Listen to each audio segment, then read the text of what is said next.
Hello guys, अभी कहानी शुरू करने से पहले मैं आपको बता दूं कि अगर आप लोगों ने इससे पहले के एपिसोड को नहीं देखा है तो मैं उसका लिंक नीचे डिस्क्रिप्शन में दे दूंगा। आप पहले जाके उसे चेकआउट कर लीजिएगा। तो चलिए दोस्तों, बिना किसी देरी के हम वीडियो शुरू करें। कहानी की शुरुआत में हम लोग देखते हैं कि जब जंगयू और नामुन को पता चलता है कि उनकी कार की चाबी खेत में गिर गई है, तब वे दोनों खेत में पहुंचते हैं, जहाँ पे वे दोनों मिलकर वहाँ की कार की चाबी को ढूंढने लगते हैं। लेकिन बहुत देर कोशिश करने के बाद भी उन्हें उस कार की चाबी नहीं मिलती है। तब नामुन उसे कहता है कि अभी उनके पास कोई और ऑप्शन नहीं है, इसलिए उन्हें मिस्टर सैनजी के घर पे ही जाके रुकना होगा। अब नेक्स्ट सीन में हम लोग देखते हैं कि जब वे दोनों मिस्टर सैनजी के घर पे पहुंचते हैं तब बहुत ज्यादा थके होते हैं, जिसके बाद नामुन मिस्टर सैनजी को आवाज भी देता है, लेकिन मिस्टर सैनजी कोई भी फ्लाई नहीं देते। जिसके बाद वे दोनों खुद ही घर के दरवाजा खोल देते हैं। तभी उन लोगों की नजर वहीं पर रखा हुआ एक लेटर पे पड़ता है। जब नामुन उस लेटर को पढ़ता है तब उसमें उनसे पता चलता है कि मिस्टर सैनजी बहुत दिनों से यहाँ पे अकेले रहते थे और वे ये सोचते थे कि उनके लिए कोई ना कोई लड़की जरूर होगी। लेकिन अब जब कोई लड़की उनसे प्यार नहीं करती है, इसलिए वे अपना घर और यह जमीन उम्मीन सब छोड़ के जा रहे हैं और साथ में कहते हैं कि कोई भी उन्हें ना ढूंढे। अब जंगयू यह सुनने के बाद परेशान हो जाती है कि रात में भी यहाँ पे कैसे रुकेंगे। तब नामुन कहता है कि उन्हें खुद ही जाके सबसे पहले खाना ढूंढना होगा और वे लोग इसी घर में रहेंगे।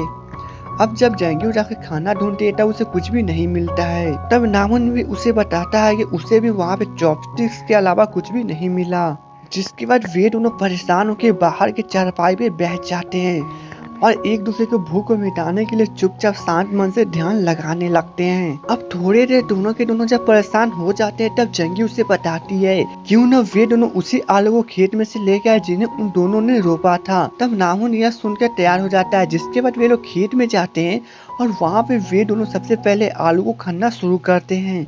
जिसके बाद वे लोग उन्हीं आलू को वापस निकाल लेते हैं। अब जब वे दोनों आलू निकालने के बाद घर पे आते हैं तब जंगयू आलू को साफ करने लगती है और उसके ऊपर से मिट्टी की परत हटाने लगती है। तब नामुन उसे बार बार कहता है कि ध्यान से उसको मिट्टी की परत हटाना चाहिए, क्योंकि कहीं ना कहीं उसमें शायद चाबी मिल जाए।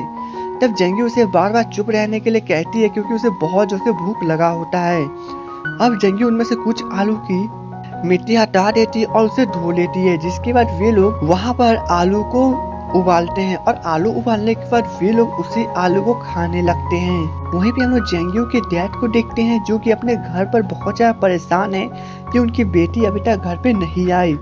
तभी वहाँ पे जुनसू चला आता है और वो उनसे पूछता है कि वे परेशान क्यों हैं। जिस पर जंगयू के डैड उसे सब कुछ बता देते हैं। तब जुनसू उन्हें आराम करने के लिए कहता है, क्योंकि जंगयू कोई छोटी बच्ची नहीं है। लेकिन जंगयू के डैड नहीं मानते हैं। तब जुनसू पूरी घर के अंदर चला जाता है, लेकिन वो भी सोचने लगता है कि जंगयू कहाँ पर है। अब उधर जंगयू और जब नामुन दोनों के दोनों आलू खा रहे होते हैं तभी वहाँ पे अचानक से झुगनुआ चले आते हैं। और वे दोनों झुगनू को देखने के बाद वहाँ पे एक जैसे कहा जाए तो काफी ज्यादा शांत माहौल बन जाता है और वे दोनों के दोनों इस सपने में खो जाते हैं, जैसे कि चारपाई ऊपर में उड़ रही हो और वे दोनों आसमान में हो।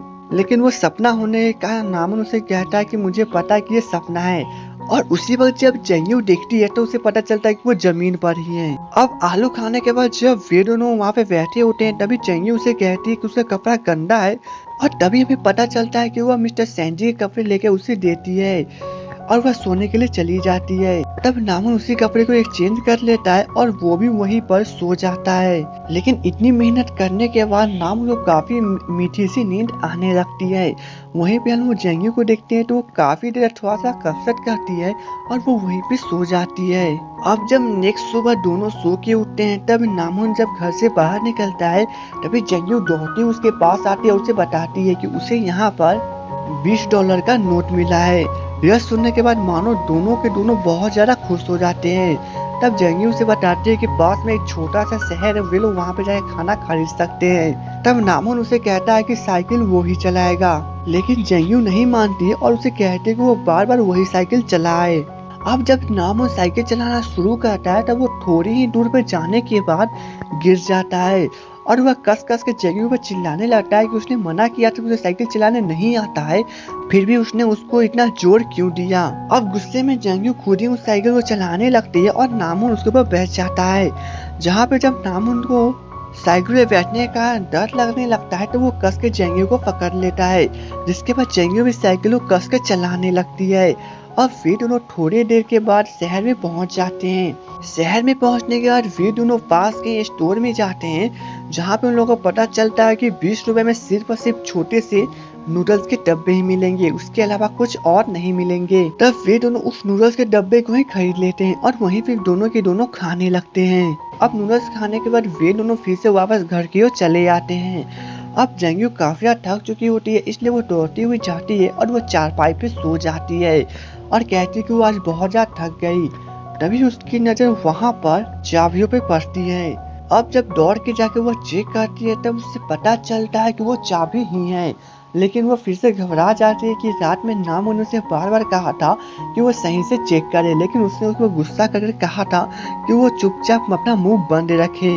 अब जब जेंगियो उस चाबी को छुपाने लगती है तभी नाम उसका हाथ पकड़ लेता है और वो उसके हाथों में से चाबी खींच लेता है और वो उसे कहता है कि रात में उसने कहा था कि वो सही से आलू को चेक करे, कहीं उसमें चाबी निकल जाए, लेकिन उसने नहीं ध्यान दिया।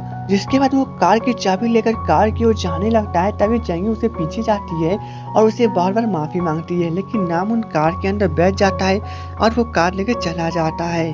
लेकिन थोड़ी ही दूर जाने के बाद नामहून वापस कार को पीछे लेके आता है। तब जेंगियो यह देख के बहुत खुश होती है।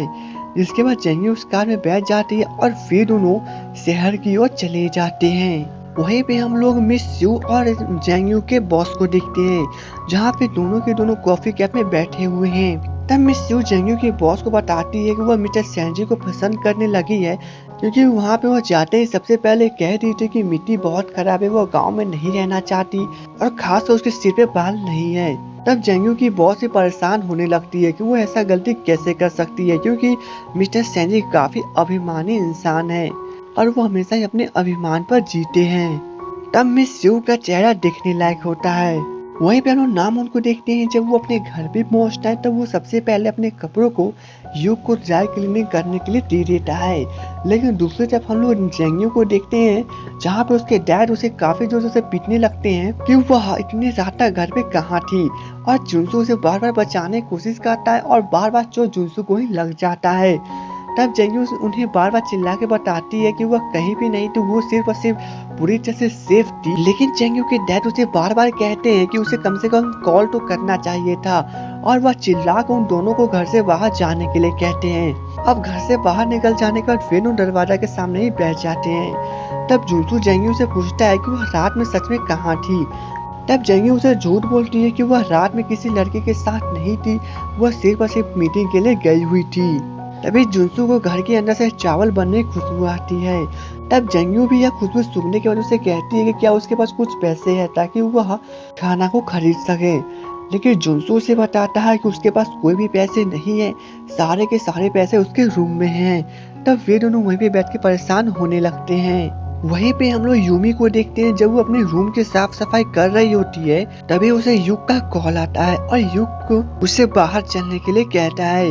तब यूमी उसे रेस्टोरेंट में खाना खाने के लिए कहती है और कॉल कट करने के बाद वहाँ पर युग की बाकी रूममेट्स चली जाती है। तब वो उन्हें चिकन पार्टी की ऑफर देती है, क्योंकि वो आज बहुत ज्यादा खुश है। और चिकन पार्टी की ऑफर सुनने के बाद वे लोग काफी खुश हो जाते हैं। थोड़ी देर के बाद जब चार्ली अपने डॉक्टर जुनसू से मिलने के लिए रेस्टोरेंट में जाता है तब वो उससे बातें करने लगता है और बात ही बात में उसे बताता है कि कल रात को वह जेंगियो के साथ बाहर गया हुआ था और रात भर वो उसी के साथ रहा, क्योंकि वह कितना भी उसे छुपाने की कोशिश करे लेकिन चार्ली उसका बचपन का फ्रेंड है, इसलिए वो उसे पहचान सकता है।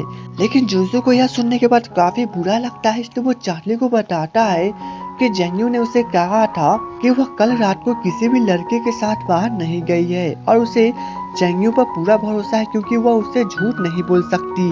तब चार्ली कहता है कि शायद उसे कोई गलत फहमी हुआ होगा।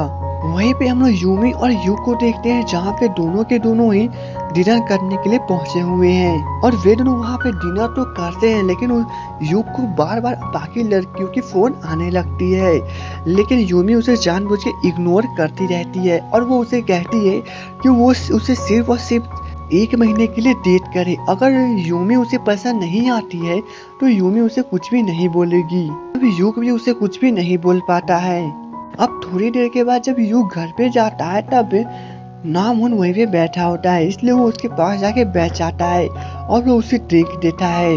तब नामुन युग को देखने के बाद समझ जाता है कि वो अयूमी के पास रेस्टोरेंट में गया हुआ था और वो उसे मना करता है कि वह एक लड़की को डेट करने के बाद वो संभल के डेट करे, नहीं तो वो उसके प्यार में पड़ सकता है। तब यूक उसे कहता है कि वो ऐसी बातें कैसे कर सकता है, उसने अभी तक यूमी को रिजेक्ट नहीं किया और खासकर नामुन को अपने बारे में सोचना चाहिए कि वह जेंग्यू को डेट क्यों कर रहा है। अब नामुन यह सुनने के बाद उसे कहता है कि वो जेंग्यू को डेट नहीं कर रहा है, वो तो सिर्फ और सिर्फ उसे बिजनेस के लिए उसके पास आती है। लेकिन यूक उसे बार बार कहता है कि अगर वो उसे डेट नहीं कर रहा है तो वह बार बार उसे घर पे क्यों आती है और वो उसकी इतना फिक्र क्यों करती है। और युग आगे कहता है कि कहीं न कहीं नामुन उससे प्यार करने लगा है। तब नामुन को गुस्सा चला आता और वो उसे कहता है कि वो सच में उसे प्यार नहीं करता और वो नशे में उसे चैलेंज लगा लेता है कि वह जेंग्यू को अपने तरफ आकर्षित करने के बाद उसके साथ डंप करेगा और उसे छोड़ देगा। अब युग भी यह सुनने के बाद काफी खुश होता है और दोनों के दोनों चैलेंज लगा लेते हैं, जिसके साथ ही ये ड्रामा खत्म हो जाती है। तो दोस्तों एपिसोड 6 की स्टोरी कंप्लीट हो चुकी है और एपिसोड 7 की स्टोरी को जानने के लिए और हमें सपोर्ट करने के लिए हमारे वीडियो को लाइक और चैनल को सब्सक्राइब करना ना भूले।